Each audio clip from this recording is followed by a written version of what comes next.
Hello दोस्तों, मैं हूं दक्ष। स्वागत करता हूं मैं आप सभी का हमारे यूट्यूब चैनल पे। आज का हमारे ट्यूटोरियल टॉपिक देख करके पता चल ही गया होगा, डिप्रेशन है। डिप्रेशन से रिलेटेड WHO का क्या डाटा है और वो डाटा क्या कहता है, ये सब कुछ आज हम लोग इस वीडियो में देखने वाले हैं।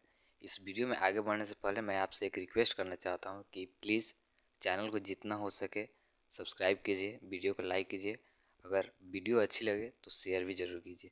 नया चैनल है, इससे चैनल को ग्रो होने में मदद मिलेगा। धन्यवाद। तो आइए इस वीडियो को शुरू करते हैं।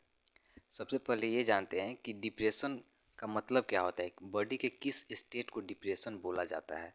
देखिए, डिप्रेशन का दायरा सिर्फ इतना ही तक सीमित नहीं है कि कोई आदमी अगर लो फील कर रहा है या डाउन फील कर रहा है या उसके पास कोई बैड डे हो। डिप्रेशन इतना ही तक सीमित नहीं होता है। जब मूड लगातार सैड ही रहने लगे, सैड मूड ही रहे हमेशा, और ये प्रॉपर मतलब कि एवरीडे फंक्शनिंग को कहीं ना कहीं अफेक्ट करे, तो कहीं ना कहीं ये सोचने वाला विषय है और ये सभी डिप्रेशन के ही लक्षण के अंदर आते हैं।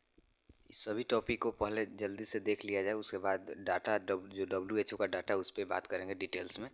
देखिए, कुछ सिम्टम्स होता है डिप्रेशन का, जैसे में हमेशा फीलिंग लो फील करना, सैड फील करना, एनेक्सियस फील करना।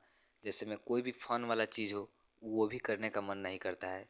बहुत ज़्यादा इरिटेबल फील होता है, अपने आप को फ्रस्ट्रेटेड रहते हैं हमेशा, मूड। ये सभी कुछ डिप्रेशन के लक्षण में आते हैं। सोने में दिक्कत होना, काफ़ी जल्दी जग जाना या काफ़ी देर तक सोना, भूख का कमी हो जाना, और या फिर ईटिंग मोर देन और लेस देन यूजुअल, ये सारे कुछ भी डिप्रेशन के शिकार में से एक होते हैं। ये ऐसा नहीं कि ये होगा तो ये ज़रूरी है डिप्रेशन हो, लेकिन उसके सिम्टम्स में से एक है ये सभी कुछ। बार बार पेन होना, हेडेक होना, और उसको ट्रीटमेंट के बावजूद भी वो उसका ठीक न होना। हैविंग ट्रबल कंसंट्रेटिंग, कंसंट्रेट नहीं कर पाना, डिसीजन कोई भी चीज़ के डिसीजन पे नहीं पहुंच पाना, हमेशा टायर्ड फील करना, बहुत देर सोने के बाद भी टायर्ड टायर्ड फील करना, खुद को गिल्टी फील करना, worthless, helpless, thinking about suicide और हर्टिंग योरसेल्फ, ये सारे कुछ डिप्रेस्ड आदमियों के सिम्टम्स में से आते हैं। देखिए, स्ट्रेस, डिप्रेशन या फिर एंजाइटी का काफ़ी ज़्यादा ये हमारे लाइफ को इम्पेक्ट करता है, और इसका बहुत सारे रीज़न भी, कॉज भी हो सकते हैं किसी पर्सन के डिप्रेशन के पीछे का। जैसे में ये बायोलॉजिकल भी हो सकता है, भी ब्लड से भी किसी के हो सकता है। जैसे में ये पीढ़ी दर पीढ़ी, जिसको जेनेटिक कहा जाता है, जेनेटिक भी हो सकता है।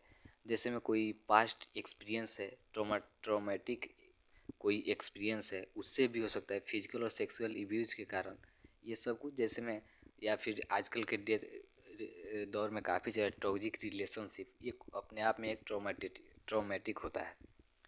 Going through a major life change even if it was plan के अनुसार नहीं जाना लाइफ, वो भी डिप्रेशन के कॉज में आता है। किसी भी तरह का मेडिकल प्रॉब्लम होना, जैसे कैंसर, स्ट्रोक, क्रोनिक पेन,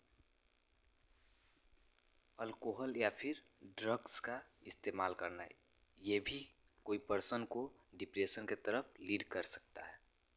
देखिए, यहाँ पे हम जो ये डाटा लिखे हैं, ये सब WHO का डाटा है, यानी कि वर्ल्ड हेल्थ ऑर्गेनाइजेशन के। WHO कहता है कि जनरली अगर देखा है तो 6 एडल्ट में से हर एक एडल्ट डिप्रेशन का शिकार है, ये WHO कहता है। आगे देखेंगे तो depression affects about 16 million American adults every year. More than 16 million American हर साल डिप्रेशन का शिकार होता है। और ये एडल्ट्स का बात किया जाए, हर एज ग्रुप का नहीं, सिर्फ adults. Any one can get depressed and depression can happen at any as, ये किसी भी एज ग्रुप को डिप्रेशन से ग्रसित हो सकता है। और सर्वे के अनुसार ये पाया जाता है कि 10 सिगरेट में से जो भी 3 सिगरेट पिया जाता है US में, यानी यूनाइटेड स्टेट्स में, वो आदमी मेंटल हेल्थ कंडीशन से वीक होता है, यानी कि वो डिप्रेशन का शिकार होता है। आइए इसका ट्रीटमेंट के रूप में देखते हैं कि डिप्रेशन का ट्रीटमेंट क्या है। इसको थेरेपी लेना चाहिए, थेरेपिस्ट से दिखाकर प्रॉपर इसका थेरेपी करवाना चाहिए, या फिर मेडिटेशन से भी दिमाग को शांत रखा जा सकता है, जो कि काफ़ी डिप्रेशन को रिड्यूस करने में मदद करता है। भले ही ये स्लो प्रोसेस है, लेकिन धीरे धीरे काफ़ी आपको मेंटली स्टेबिलिटी प्रदान करेगा। खुद को इंगेज रखिए, हमेशा खाली कभी नहीं रखिए अपने आप को। टॉक्सिक पीपुल या फिर टॉक्सिक रिलेशनशिप से हमेशा अवॉइड कीजिए अपने आप को। क्रिएट अ हेल्दी इन्वायरमेंट, खुद को एक ऐसे इन्वायरमेंट में रखिए जहाँ पे पॉजिटिविटी रहे। Be in regular contact with parents. WHO द्वारा जो रिसर्च कराया गया था वो बोलता है कि depression is the 9th leading cause of illness and disability in all adolescence.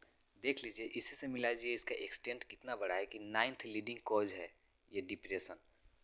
According to the WHO, about 280 million people worldwide have depression. More than 280 million people worldwide में डिप्रेशन का शिकार है, including 5% of the world's adult and 5.7% of adults above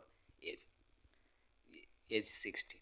National Institute of Mental Health estimates that 21 million US adults had at least one major depressive episode in 2021. 21 million, ये अपने आप में काफ़ी बड़ा डाटा होता है।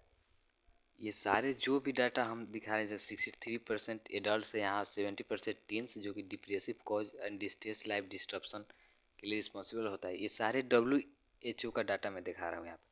इंडिया का अगर बात करें इसमें डिप्रेशन वाले ये सेक्शन में, in India the national mental health survey 2015-16 में जो हुआ था वो कहता है कि nearly 15% Indian adults need active intervention for one और more mental health issues and 1 in 20 यहाँ पर ध्यान दीजिए, 1 in 20 suffer from depression. India का ये डाटा है, हर 20 में एक आदमी डिप्रेशन से सफ़र कर रहा है। It is estimated that in 2012 India had over 258,000 suicides. यहाँ देखिए, अपने आप में एक काफ़ी ज़्यादा है।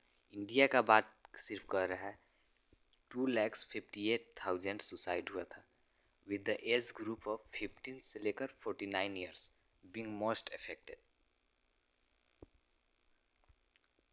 हर साल 8 लाख से ज़्यादा लोग अपने आप का जान यानी सुसाइड से ले लेते हैं, और ये सेकेंड लीडिंग कॉज है डेथ में से। डिप्रेशन को single largest contributor to global disability में रखा गया है। Globally the total number of people with depression was estimated to exceed 300 million. 2015 में ग्लोबली 300 मिलियन से ज़्यादा इसका नंबर हो गया था, equivalent to 4.3% of total world population. यानी टोटल वर्ल्ड के पॉपुलेशन के 4.3% से ज़्यादा लोग डिप्रेशन से ग्रसित थे। इसी से आप इसका एक्सटेंट देख लीजिए, लोग इस पर खुलकर बात करना नहीं चाहते, लेकिन ये भी कहीं ना कहीं उतना ही इम्पोर्टेंट है इस पे बात किया जाना जितना एजुकेशन पे बात किया जाना है। तो आज का वीडियो यही एनालिसिस पे था, ये डिप्रेशन से रिलेटेड। उम्मीद करता हूँ आपको अच्छा लगा होगा। वीडियो थोड़ा लंबा हो गया है क्योंकि लंबा स्लाइड था आज का। उम्मीद करता हूँ आपको वीडियो अच्छा लगा तो चैनल को ज़रूर सब्सक्राइब कीजिएगा। प्लीज़ हेल्प कीजिए चैनल को ग्रो होने में, और वीडियो को ज़रूर लाइक कीजिएगा। धन्यवाद।